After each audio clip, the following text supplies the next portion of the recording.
Hi there, welcome to the channel, welcome back. If you're a return viewer, you're watching the Crash Review of Books, and I'm Kerry. Today, a big one. Now, I have been reading this book for about 7 or 8 weeks, just a little piecemeal before I go to bed at night, and I finally finished it the other day, and I found I really enjoyed it.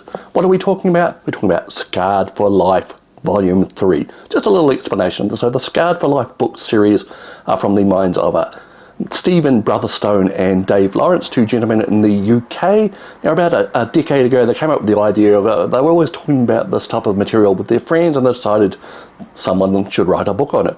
And about 2017, I think their first book, Scarred for Life Volume 1's the 1970s, was released, and they followed it up a few years later with Scarred for Life Volume 2, Television, in the 1980s. And to complete the series, they've put out Volume 3, which is everything else in the 1980s, basically, and plus a special focus on media in the Cold War, shadow of the bomb, as they call it. So just a little explanation of what the Scarred for Life material is. It's basically men and women of my age, or a little younger or a little older. So I'm in my early 50s, and basically we grew up in this 1970s and 1980s, and we spent a lot of time, some of us, reminiscing about the really weird stuff we saw as children on television, in books, and at the movies, what have you.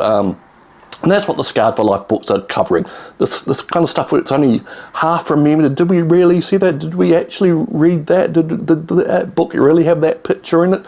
And, and so Brotherstone and Lawrence have done a good service to people of a certain age to kind of bring all this stuff back up and remind us of it and show what life was like for us little children growing up in the tail end of the 70s and into the 80s, what we saw, what we absorbed, and what we internalized, and what kind of formed our interests and fears and hopes and our tastes in the media. Now, the Scarred for Life books are not available in bookstores, unfortunately. They are all exclusively available via lulu.com, which is a kind of print-on-demand service.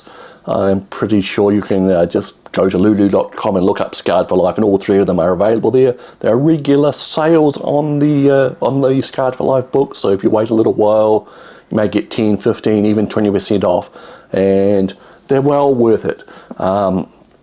Scarred for Life 1 was an experience. It was a little haphazardly laid out. I think it was hard to read in the physical copy. I actually ended up reading the PDF version on a iPad, and that was a better experience. I think they've learned their lessons. The Scarred for Life 2 was a little better laid out, and this one is pretty damn good. They have done an excellent job. It is very well put together. And it is a hefty book. Like I said, it is over 730 pages, and it is jam-packed. It is well laid out, well designed, and it covers pretty much everything that you would hope for. Just to give you a tasting, what have we got? We've got films, so it covers a lot of horror films of the 80s. The video nasties, which were with the scourge of the UK market. Basically, everyone wanted to see certain films, and some were banned. Of course, the black market supplied those, and there's plenty of personal experiences recounted here about finding those movies and what they were actually like. Games, so there's like board games of the 80s and role-playing games, a lot more deeper depth into that type of thing than I expect from a book like this. So these people actually lived these games, played these games, and have lots of opinions on it. It's kind of fun reading just the kind of like personal experiences of the authors in this book, and how much they were like my own or differed from my own, and how much we experience the same things even being half a world away. More than that, we have books, so it's all a lot of material about the horror paperbacks that were very popular at the 80s, with the lurid covers and the ultra-violence inside, and authors like Stephen King and Clive Barker.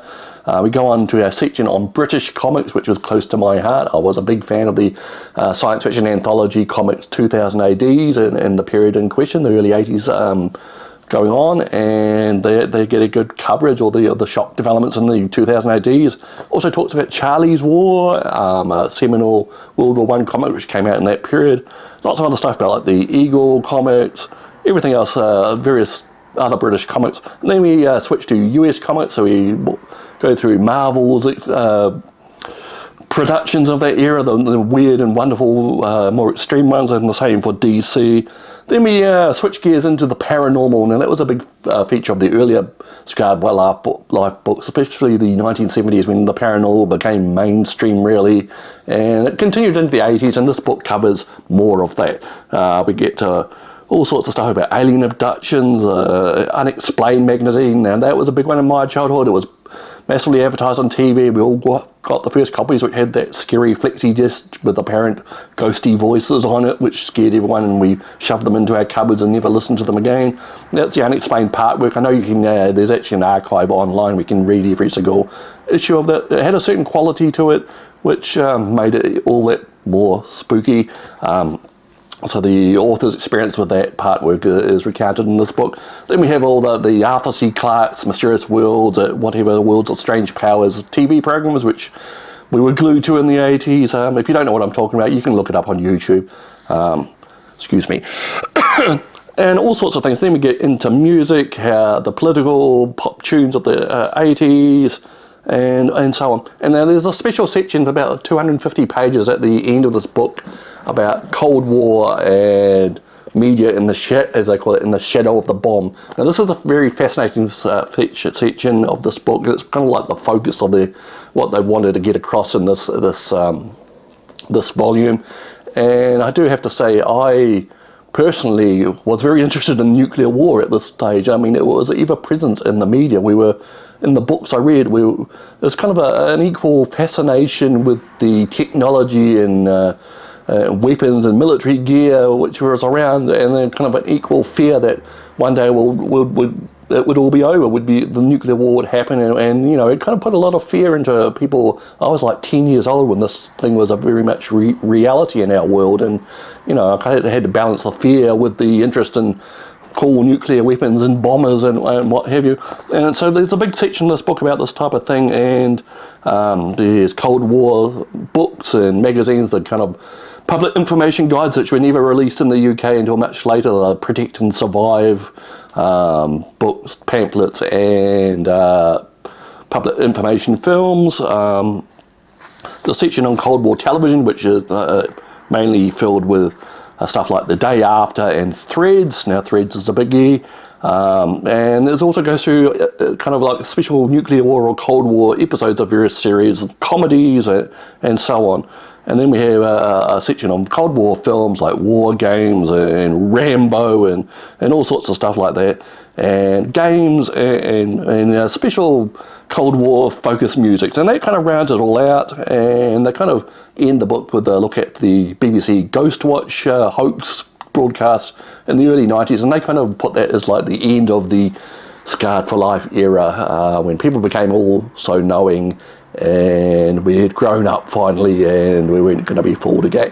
So like I said, it is a great read. I've probably just bored you with the contents page, but you know, it is really good. This is really interesting. They delve much deeper into each of these topics than you would expect, with their personal experiences and their thoughts on how appropriate or inappropriate it was at the time for children, young people, to be exposed to half of this stuff. It's quite an interesting read in that respect. And the thing about this book is, if you're near an internet connected device while you're reading this book, you're in for a wild ride, really.